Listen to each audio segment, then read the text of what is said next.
Mission 2024 के लिए संगठन के साथ योगी सरकार ने भी अब पूरी तरीके से कमर कस ली है। योगी सरकार ने अपने सभी मंत्रियों को दो लोकसभा क्षेत्रों की जिम्मेदारी सौंपी है और ऐसे में अब योगी सरकार के मंत्री उन क्षेत्रों में जाकर सरकार की योजनाओं का प्रचार प्रसार करेंगे, साथ ही जनता के साथ सीधे संवाद करते हुए नजर आएंगे। इतना ही नहीं, जो खामियां हैं उन खामियों को भी दूर करने की कोशिश करेंगे। सरकार ने पूरी तरीके से 2024 के लिए रूपरेखा तैयार कर ली है। सरकार और संगठन मिलकर उत्तर प्रदेश में लोगों से सीधे संवाद करते हुए नजर आएंगे। इतना ही नहीं, 2019 लोकसभा सीट में जो हारी हुई सीटें थी उन सीटों को जीतने के लिए भी पूरा ध्यान रखा गया है और विशेष रूप पर संगठन और सरकार मिलकर 80 सीटों को जीतने का एक लक्ष्य भी तैयार किया है।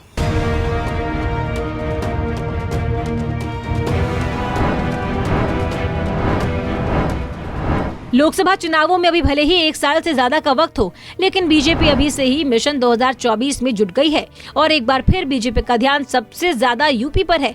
दरअसल यूपी में लोकसभा की 80 सीटें हैं और इन सभी सीटों को जीतने का लक्ष्य बीजेपी ने इस बार रखा है। यही वजह है कि योगी सरकार के सभी मंत्री दो लोकसभा क्षेत्रों का मोर्चा संभालेंगे और 2019 में हारी हुई सीटों को जीतने के लिए रणनीति बनाएंगे।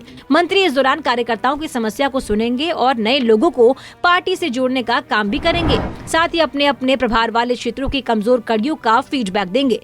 भारतीय जनता पार्टी में सरकार हो या संगठन, कार्यकर्ता हो या पदाधिकारी, सभी की भूमिका संगठन के लिए बहुत स्पष्ट है और सभी की भूमिका संगठन में जमीन पर काम करने की है। और इसी योजना के तहत चाहे वो मंत्री हो, चाहे पार्टी के पदाधिकारी हो, कार्यकर्ता हो या सामान्य श्रेणी का मंडल का कोई कार्यकर्ता हो, सभी की भूमिका है, सभी को चुनाव में लगना है। भारतीय जनता पार्टी 24 घंटे 365 दिन काम करने वाला राजनीतिक दल है और हर कार्यकर्ता को, चाहे वो किसी भी भूमिका में हो, उसे लोकसभा के चुनाव में जिम्मेदारी दी जा रही है और उस जिम्मेदारी के आधार पर उसे अपने कर्तव्यों का निर्वहन करना है। इसी के आधार पर नई योजनाएं बन रही हैं जिसमें सारे लोगों का उपयोग संगठन के हित में हो रहा है।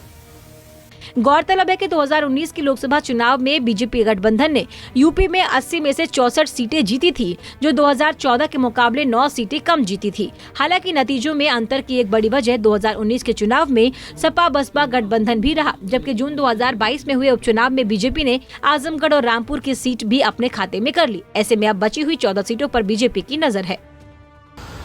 2019 लोकसभा चुनाव में भारतीय जनता पार्टी ने अकेले ही दम पर 62 सीटों पर जीत हासिल की थी, तो वहीं 14 सीटों पर हार का सामना करना पड़ा था। अब इन 14 सीटों को जीतने के लिए केंद्र के 4 मंत्रियों को प्रभारी बनाया गया है, तो वहीं अब संगठन के साथ उत्तर प्रदेश सरकार के मंत्री भी इन सीटों को जीतने के लिए मेहनत करते हुए नजर आएंगे।